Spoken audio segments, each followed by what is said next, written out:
మగాళ్ళు బాధపడకండి, అందరిలాగే మగవాళ్ల కోసము ఒక రోజు. పూర్తి వివరాలకు చదవండి రేపటి సాక్షి హైదరాబాద్ ఎడిషన్.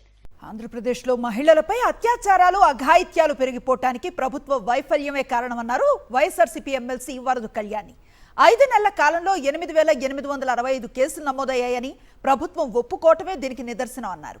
ఏపీలో మహిళలపై రోజుకు 59 దాడులు అఘాయిత్యాలు జరుగుతున్నా ప్రభుత్వం పట్టించుకోకపోవటం సరికాదన్నారు వరద కళ్యాణి. అంటే మహిళల మీద అత్యాచారాలు, హత్యలు లేదా లైంగిక దాడులు, లైంగిక వేధింపులు చాలా పెరిగిపోయాయి అధ్యక్ష.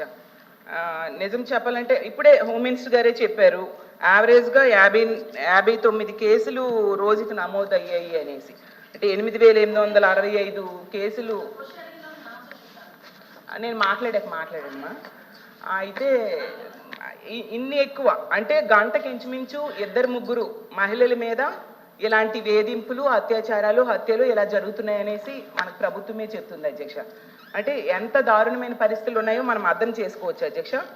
అసలు ఎంత ఘోరం అంటే 9 ఏళ్ల బాలికను మొక్కలు చేసేసి అత్యాచారం చేసి మొక్కలు చేసేసి ఒక నదిలో విసిరేశారు అధ్యక్ష. 4 నెలల పైన అయింది ముచ్చుమరిలో. ఇప్పటికి కూడా కనిపెట్టలేకపోయింది ప్రభుత్వం అధ్యక్ష.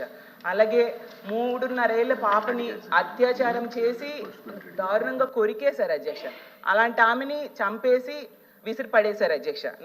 మనం చూసాం నగరి కాన్స్టిట్యున్సీలో. అలాగే హిందూపురం కాన్స్టిట్యున్సీలో అత్తా కోడళ్ళ మీద గ్యాంగ్ రేప్ అధ్యక్ష. అలాంటిది అసలు మన రాష్ట్రంలో చాలా రేర్ సంఘటనలు అధ్యక్ష. అలాగే నర్సరీలో పనిచేసే మహిళను తీసుకెళ్లి చెట్టుకు కట్టేసి అత్యాచారం చేసి దారుణంగా చంపేసిన విషయం మనం చూసాం అధ్యక్ష కడియంలో. ఇంత దారుణమైన నేరాలు రోజు రోజుకి చాలా పెరిగిపోతూ ఉన్నాయి అధ్యక్ష. దీనికైతే నేను అనుకుంటున్నాను ఖచ్చితంగా ఇది ప్రభుత్వ వైఫల్యము, పోలీసుల వైఫల్యం అయితే ఖచ్చితంగా ఉంది అధ్యక్ష.